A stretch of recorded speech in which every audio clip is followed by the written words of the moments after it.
और आप देख रहे हैं जियोग्राफी नंदनाथ। मैं हूं डॉक्टर नंदनाथ और आपके साथ आज इस सेशन में। चलिए, सबसे पहले एक टॉपिक में मैं आपके सामने लाऊंगा, वो है assessment of water resource in domestic agriculture and industrial sector. इन यहाँ पे आप कुछ रिवर बेसिन के ऊपर आप काम कर सकते हैं।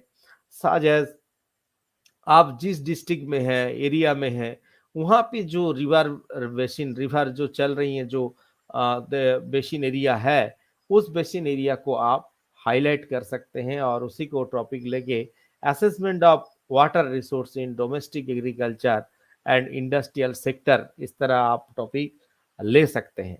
इस तरह टॉपिक में लेने के बाद आपको इस तरह टॉपिक जब आप चुनेंगे तो उसमें क्या रिक्वायर रिसर्च क्वेश्चंस आपको इस टॉपिक में आ सकता है।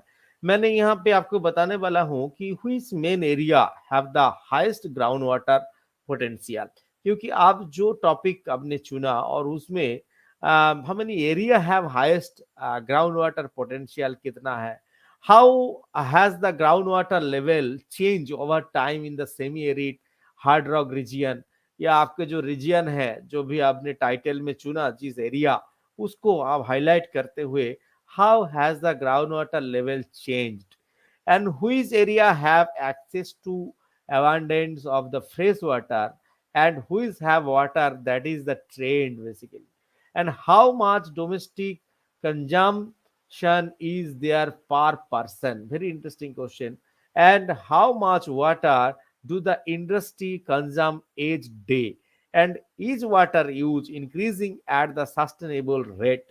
तो अगर हम इस टॉपिक को चुनते हैं कि assessment of the water resource in domestic agriculture and industrial sector, तो हम इस तरह रिसर्च क्वेश्चन हमारे सामने होना चाहिए। और इसमें ऑब्जेक्टिव हमें देखने को मिल रही है कि to evaluate the water supply from the various sources, to measure the temporal water supply and demand in the various areas such as the domestic, agriculture, and industrial, and to evaluate the water quality supplied to various industry, and to determine the water supply and demand the trend by the industry. So it is very interesting topic. If you choose this topic, assessment of water resource in domestic agriculture and industrial sector, ये अगर topic आप लेते हैं तो आपके ये जो objective मैंने रखा, इस तरह आपके सामने ऑब्जेक्टिव अगर आप फाइंडिंग्स करते हैं तो आपको रिसर्च काफी अच्छा होगी। इस सेशन में कुछ ऐसे टॉपिक में बताऊंगा और इसमें ऑब्जेक्ट बताऊंगा और किसमें हम किस तरह आगे बढ़ सके। किसी भी प्रकार दिक्कत हो, आप सीधा लाइव चैट ऑन है, आप चैट कर सकते हैं मेरे से। और आगे बढ़ेंगे, नेक्स्ट टॉपिक एरदर में बात करूंगा impact of human activities on coastal environment. Basically impact on human activities के ऊपर काफी लोग पीएचडी कर रहे हैं, और ये टॉपिक जो है human activities on the coastal environment, जिन्होंने जिस स्टेट जो कोस्टल एरिया पर है और उनके स्टेट में जो इम्पैक्ट ऑफ ह्यूमन एक्टिविटीज हो रहा है, such as the Gujarat coast, Maharashtra coast, Andhra coast, Tamil coast, आपका आंध्र प्रदेश कोस्ट, उड़ीसा कोस्टल, बांग्लादेश, आपका पश्चिम बंगाल, ये जो काफी सारा बहुत सारा स्टेट जहाँ पे कोस्टल एरिया देखने को मिलती है, और वो एरिया के ऊपर आप जो भी डिस्ट्रिक्ट यहाँ पे हाईलाइट करना है और स्टेट का नाम लिखना है, impact of human activities on the coastal environment in जो भी डिस्ट्रिक्ट और स्टेट का नाम। ये अगर टाइटल लेते हैं तो यहाँ पे ऑब्जेक्टिव की अगर बात करें to pinpoint the various industrial and leisure the pursuit around some of the coastal line location को find करना है, and basically to determine whether coastal location are suitable for the various human activities। ऐसा coastal line चुनना है जहाँ पे human activities various होते रहते हैं, ऐसा नहीं कि आपने एक टॉपिक चुन ली जहाँ पे various activities वहाँ पे कुछ हो नहीं रहा, इस तरह टॉपिक चुनेंगे तो दिक्कत होगी। To determine how coastal human activities affect the ecosystem, and very interesting, there are objective to determine how coastal human activities affect the ecosystem and to provide solution for the some coastal area sustainable use, very interesting, for the sustainable thoughts in this topic, impact of human activities on the coastal environment in the such as the district, such as the state. You choose this topic, and very interesting. There are the field work in this topic are very important phenomena. Very interesting कि आप क्या field क्या आप सर्वे यहाँ पे करेंगे, किस तरह करेंगे. तो यहाँ के अगर फील्ड वर्क की बात करें, direct observation on the condition and features as they relate to all the affirmative activities and gathering the secondary information from different government agency and relevant departments, and also using interview schedule gather primary information about human activities and their the effects. So यहाँ पे आपका primary field survey कर सकते हैं, secondary newspaper और आपका journal से, book से, वेबसाइट से, इंटरनेट से आप सारी गैदरिंग इंफॉर्मेशन आप प्राप्त कर सकते हैं. Using interview schedule gathering, basically they are on which area you choice. These are topic in your topic and human activities, and what is the human activities and their how effect on this topic. Basically, when you is select the topic impact of human activities on the coastal environment, so it is very interesting topic. Another topic landslide hazards, क्योंकि मैंने बहुत सारे trending topic के हमारे channel में video है अलग अलग क्या ट्रेंडिंग टॉपिक होना चाहिए हमारे वर्तमान बहुत सारा चल रहा है, और उसी में आप पीएचडी कर सकते हैं. ऑलरेडी मेरे चैनल में बहुत सारा टाइटल मैंने बोल के रखा कि आप इसमें पीएचडी कर सकते हैं. आज सेशन थोड़ी सी अलग है, क्योंकि इस टॉपिक के साथ साथ मैं ऑब्जेक्टिव बता रहा हूँ, रिसर्च प्रॉब्लम भी बता रहा हूँ. तो ये काफी इंटरेस्टिंग सेशन है, और अगर आप नया है जरूर सब्सक्राइब कर ले और लाइक बटन दबाने ना भूले ताकि मुझे इंस्पिरेशन मिलती है.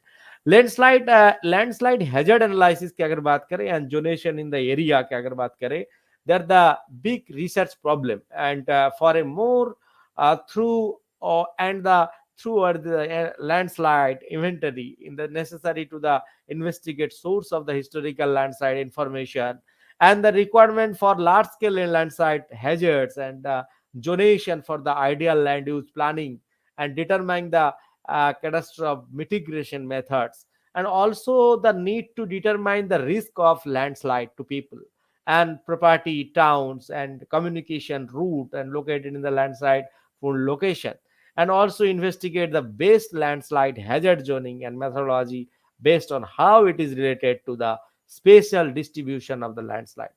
So it is very interesting topic if you choose the landslide hazard, क्योंकि आजकल बहुत टॉपिक इस टॉपिक में पीएचडी हो रही है, और मेरे पास मेल आते हैं, क्योंकि मैं फ्री ऑफ कॉस्ट में अगर आप मुझे मेल करते हैं आपके प्रपोजल को, मैं चेक करता हूँ, कोई पैसा नहीं लेता हूँ मैं, और मैं आपको सही दिशा दिखाता हूँ कि आपको पीएचडी में सिलेक्ट हो जाए. मेरे बहुत सारे फॉलोअर्स पीएचडी में सिलेक्ट हुआ है, और उन्होंने मेल करते हैं और जानकारी भी लेते रहते हैं. और मैं भी एक गाइड हूँ शहीद नंद कुमार पटेल यूनिवर्सिटी रायगढ़ के.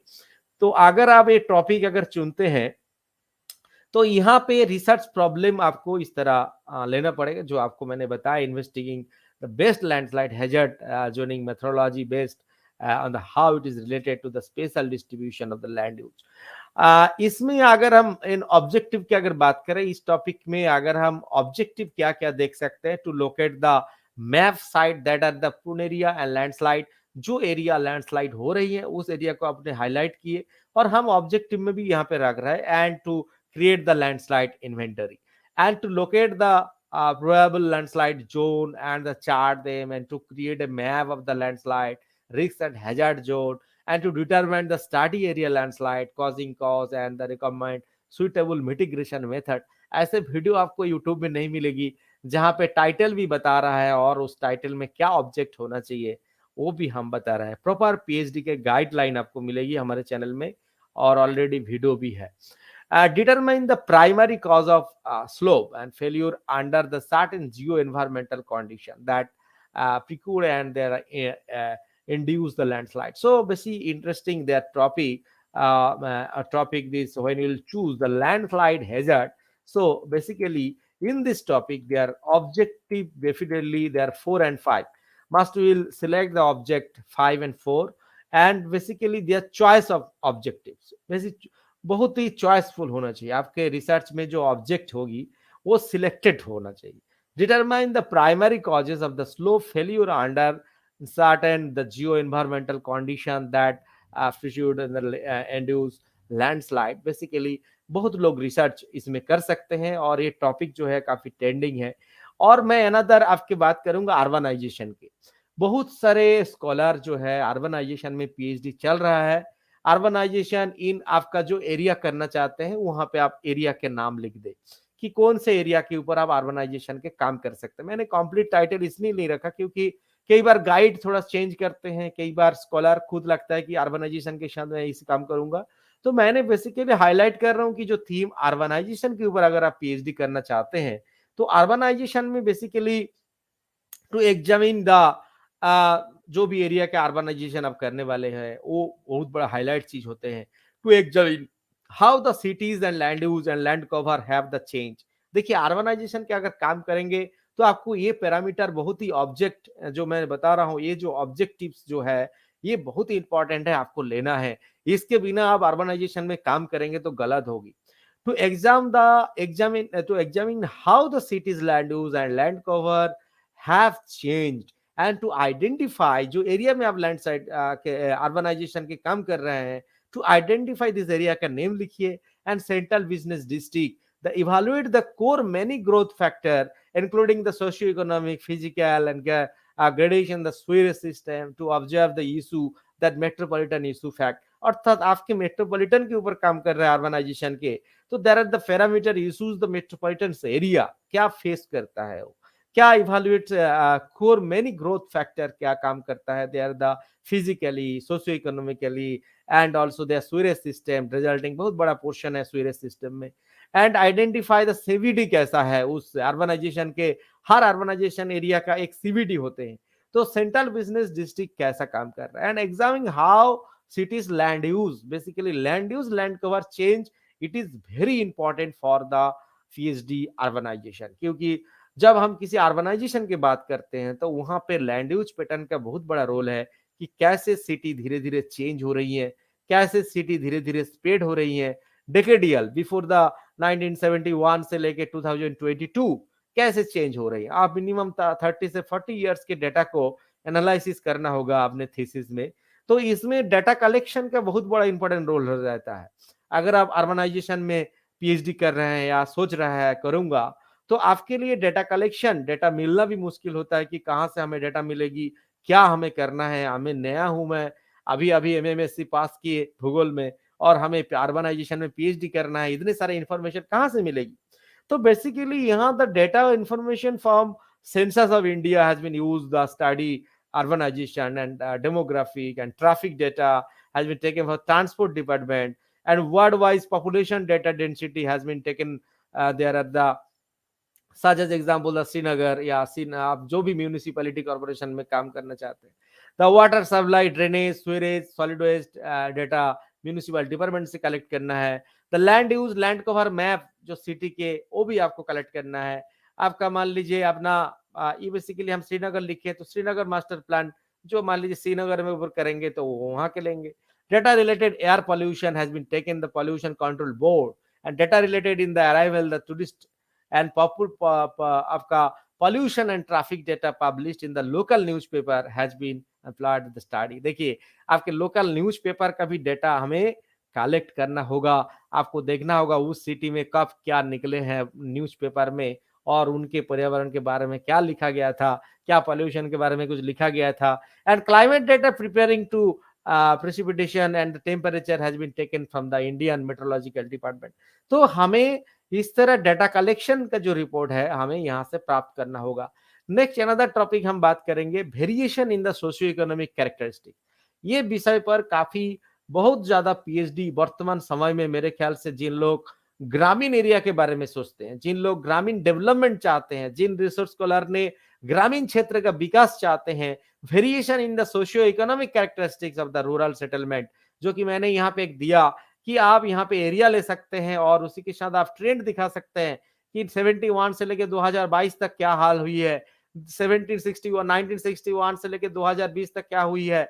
बेसिकली ग्रामीण क्षेत्र का मतलब ग्रामीण अधिवास, रूरल सेटलमेंट कैरेक्टरिस्टिक, जो variation in the socio economic characteristic of the rural settlement की अगर बात करें, इस टॉपिक में अगर आप पीएचडी करें तो आपके सामने इस तरह आपका हाइपोथेसिस बहुत इंपॉर्टेंट चीज होगी, जो कि socio economic characteristics rural settlement in the region affected by the physiography, socio-economic characteristics, rural settlement in the region are affected by the change in the accessibility, in the change in the mode of transportation, and the socio-economic characteristics, the rural settlement region affected by continuous out migrant on the large scale over the long period of time, and socio-economic characteristics of the rural settlement in a region are affected by the large scale change in the administrative setup.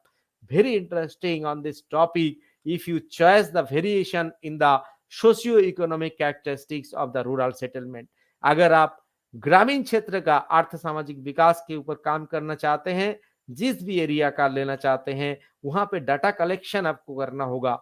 और ये जो आपका hypothesis है, ये बहुत ही important है। इस hypothesis में मैंने देखने को मिल रही है, affected by physiography, affected by changing accessibility change, the mode of transportation and migration problem, and very interesting there are the out migrant on the large scale over the long period time. क्योंकि ग्रामीण क्षेत्र में अगर देखें long long time जो है आदमी अपने गांव छोड़ के दूसरे जगह चले जाते हैं, तो गांव के विकास कैसे होगी, उस रूरल सेटलमेंट रूरल क्षेत्र का क्या हाल होने हो सकता है। तो ये बहुत ही इंपॉर्टेंट रीजन इंपॉर्टेंट एरिया को आप ले सकते हैं, जिसके ऊपर आप रिसर्च यहाँ पे कर सकते हैं। नेक्स्ट एक अनदर टॉपिक में मैं बात करना चाहूंगा, एग्रो क्लाइमेट कैरेक्टरिस्टिक्स। ये जो है इस विषय के ऊपर आपने पीएचडी कर सकते हैं। एग्रो क्लाइमेट कैरेक्टरिस्टिक्स ऑफ, आप जो भी एरिया ले सकते हैं, आप जो भी यहाँ पे डिस्ट्रिक्ट और स्टेट के ऊपर काम कर सकते हैं, आपके राज्य के ऊपर काम कर सकते हैं, और आपके एरिया के ऊपर ब्लॉक लेवल के जाके भी काम कर सकते हैं। एग्रो क्लाइमेटिक कैरेक्टरिस्टिक्स, जिन्होंने अपने गांव को प्यार करते हैं, जिन्होंने चाहते हैं कि हम अपने गांव के बारे में रिसर्च करें, अपने विलेज के एरिया के ऊपर रिसर्च करें, तो एग्रो क्लाइमेटिक कैरेक्टरिस्टिक्स आप उस जगह के ले सकते हैं, जिसमें आपका मेन ऑब्जेक्टिव जो है फोकस होना चाहिए यहाँ पे analysis to the rainfall data occurring to the rainfall and probability of the calculation. Very interesting. There are the rainfall data. मैंने यहाँ पे आपको दिखाना चाहूंगा कि ये जो रेनफॉल एरिया और उसके साथ जो एरिया है कि यहाँ पे हम calculate the soil water balance in the order determined there the length of growing session and the amount of soil moisture that available the area and various soil types and the evaluate and crop various soil and the climate condition। देखिए छोटे छोटे चीज जो है बहुत important है इस topic में। अगर आप रिसर्च करना चाह रहे हैं तो ये आपका ऑब्जेक्टिव आपका होना चाहिए। Establish the agriculture boundaries to the determined whether area adequate in the moisture level. आपके गांव की मिट्टी मॉइस्चर है, आपके गांव की मिट्टी फर्टाइल नहीं है, तो how to create fertile. Basically हम ग्रामीण क्षेत्र का विकास तब होगी जब ग्रामीण एरिया में कृषि अच्छा होगी, जब ग्रामीण एरिया के स्मॉल इंडस्ट्री अच्छा होगी। तो आपके रिसर्च में वो चीज हाईलाइट होना बहुत जरूरी है। अनदर यहाँ पे जो स्कोप देखने को मिल रहे हैं इस टॉपिक में अगर काम करेंगे तो क्लाइमेट एंड एडाविक जो कैरेक्टरिस्टिक्स जो रोल है सिग्निफिकेंट बेसिकली यहाँ पे crop yielding the semi arid area की अगर बात करें, and the more thought the quantitative and understanding this area of the time and the spatial variation of the natural resource, प्राकृतिक संसाधन उस एरिया में उस गांव में कितना है, as well as the natural and degrade the influence of the crop।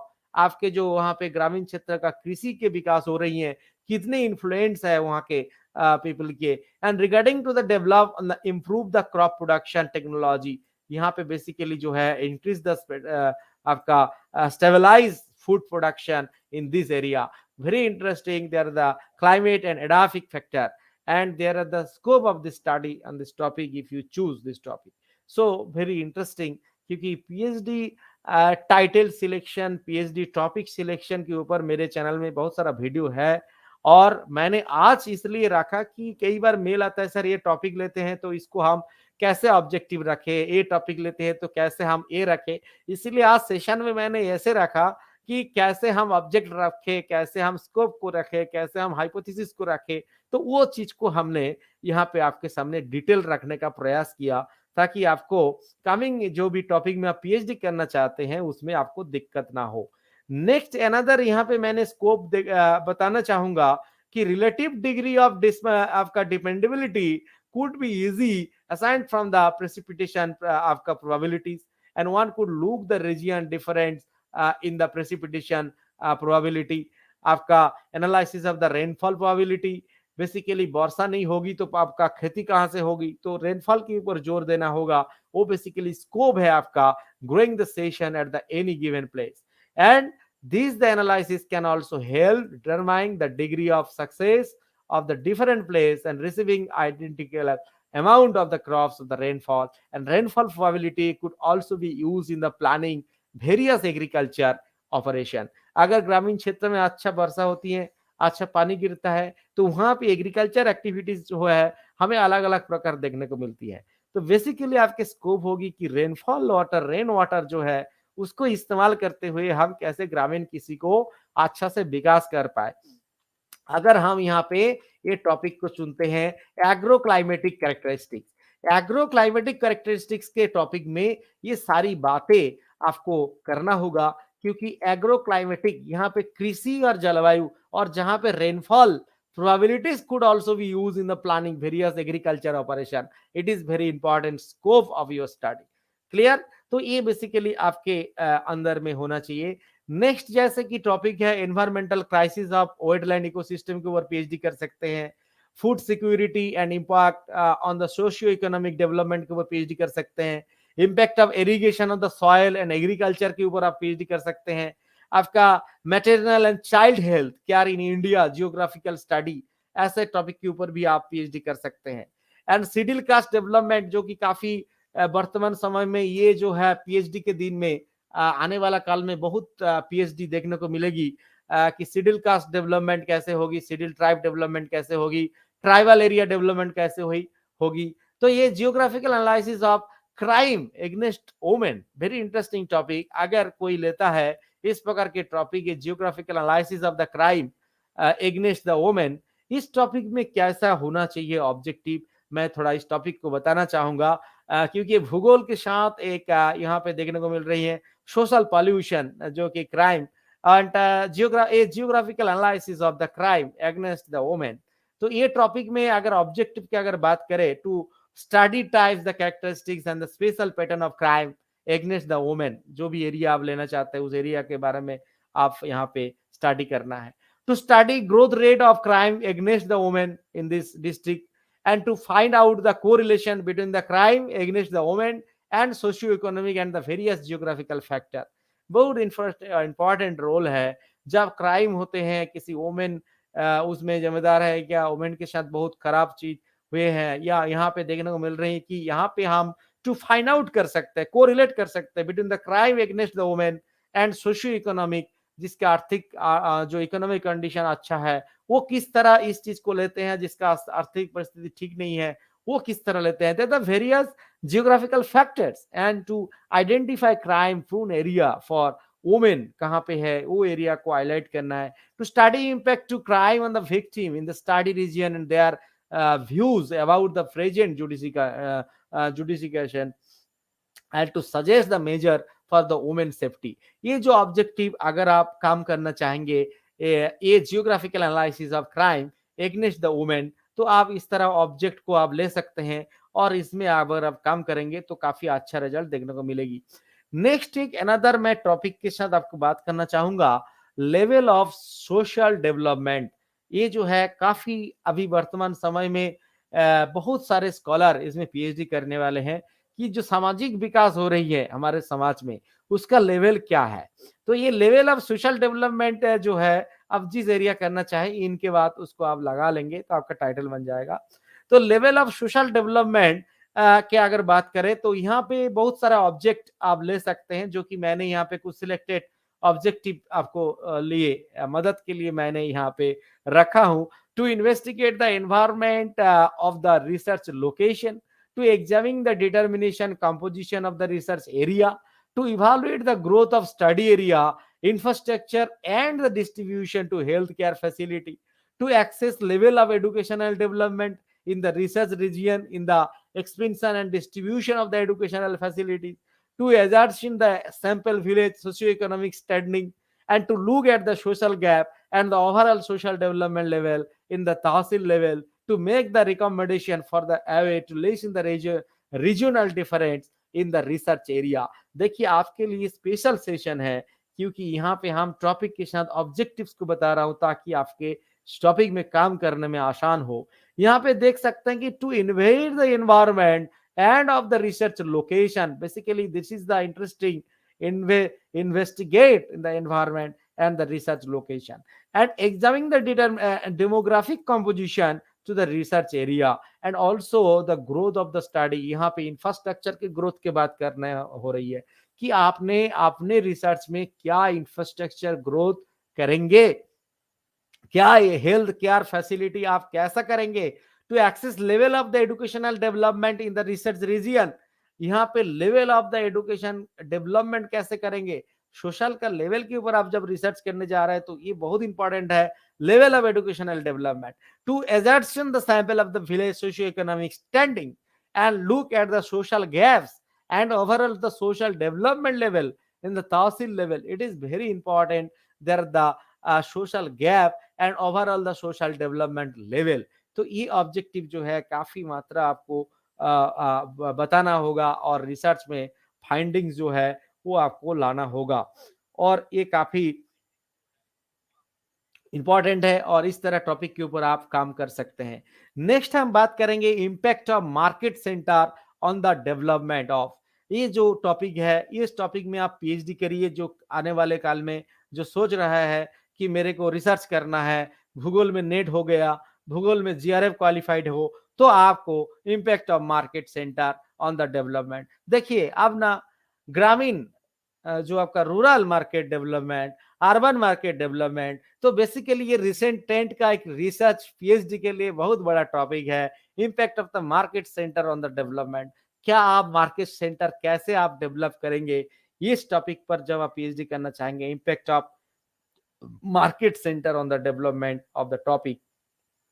यहाँ पे जो देखने को मिल रही है कि यहाँ पे basically to research the geographic distribution of market center and how physical and how socio-economic and cultural variables related to them. Very interesting. यहाँ पे मैंने अंडरलाइन कर रहा हूं, देखिए ये जो रिसर्च में हमें क्या करना होगा, how physical, how the socio-economic, how the cultural variables related to them. Basically geographic distribution of the market center, आपके भौगोलिक जो geographic distribution of the market center है वो कैसे how to physical, how to economic and cultural variables जो है relate करेगा to define the trade area, establish the current topology of the rural market. ये जो ऑब्जेक्टिव आप अगर लेंगे काफी अच्छा आपको रिसर्च यहाँ पे देखने को मिलेगा and to access the centrality and the hierarchy of the rural market function significance. This is very important, the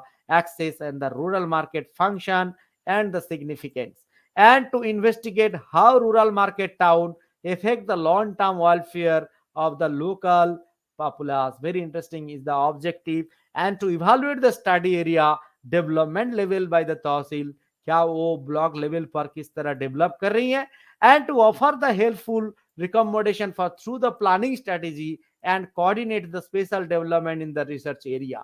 Very interesting in this topic to research the geographic distribution of market center and how the physical, socio-economic and cultural variables related to them.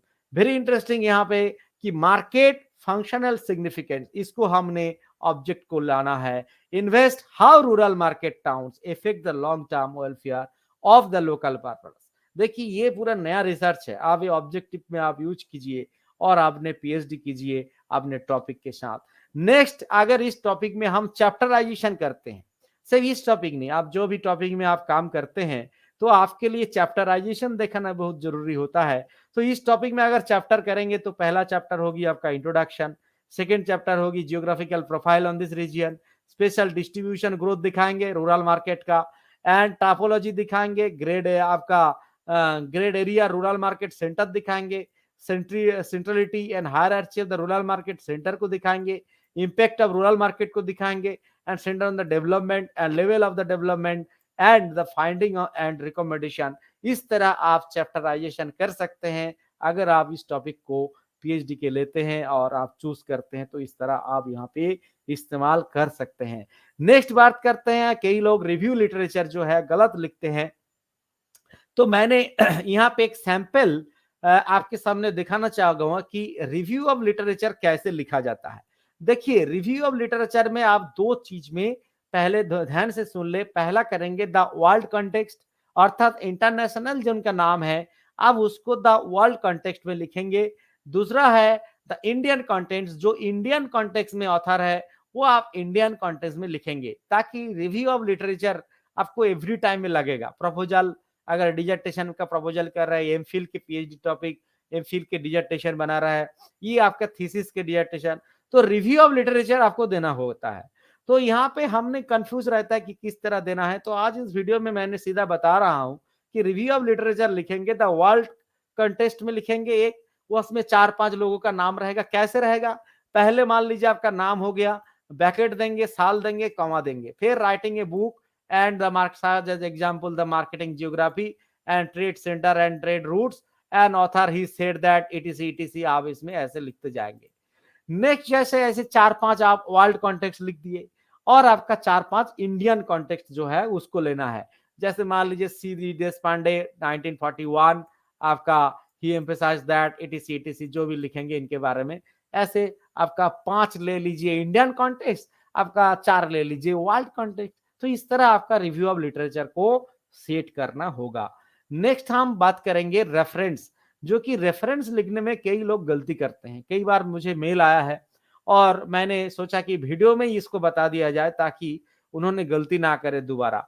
देखिए, reference जब आप बनाते हैं तो reference के time ध्यान में रखना होगा कि आपका नंबरिंग करना, ये जो दिख रहा है नंबरिंग, कई लोग रेफरेंस में नंबरिंग नहीं करते हैं, इसको आपको नंबरिंग करना अनिवार्य है। और आपका नाम सरनेम जो भी है यहाँ पे, आपका इस तरह सरनेम प्लस नाम, ये जिस तरह लिखा है आप इस फॉर्मेट को फॉलो कीजिए। ब्रैकेट में साल लिखे, फिर आपको यहाँ पे ये डबल डॉट की जगह आपने कॉमा का भी इस्तेमाल कर सकते हैं। Marketing in development, country review, geography, यहाँ पे देखिए वॉल्यूम कब का है, पेज नंबर कब का है, क्लियर। यहाँ पे देखिए नाम है, फिर साल है, यहाँ पे आपका पूरा डिटेल, पेज नंबर भी है, कहाँ से पब्लिकेशन है, वो सब चीज रहेगा। मान लीजिए इस तरह बुक का नाम है, कहाँ से है, न्यूयॉर्क से है।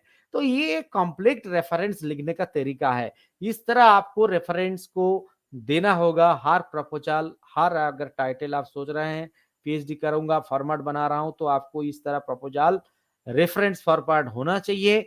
और आज के लिए ये जो वीडियो आपके सामने मैंने रखा कि ट्रेंडिंग टॉपिक, क्या क्या टॉपिक में आप पीएचडी कर सकते हैं, क्या ऑब्जेक्टिव आप ले सकते हैं, क्या रिसर्च प्रॉब्लम होता है, और हम कैसे प्रपोजल बनाने के रेफरेंस किस तरह है, और कैसे हम उसको लिटरेचर रिव्यू लिखने का तरीका, ये आज के लाइव सेशन में मैंने रिसर्च टॉपिक, रिसर्च टाइटल कुछ चुना, और जिसमें हम how to successfully and this research, तो इस तरह हम बना सकते हैं। और ये जो टॉपिक आपके लिए मैंने आज इस वीडियो में रखा, इन फ्यूचर में आपके सामने मैंने इस तरह बहुत सारा सेशन में ला रहा हूं, ताकि आपको किसी प्रकार दिक्कत ना हो और किसी प्रकार आपको देखने में दिक्कत नहीं होगी, और अच्छा क्लास आपके सामने मैंने ला रहा है। आप हमारे साथ बने रहेंगे।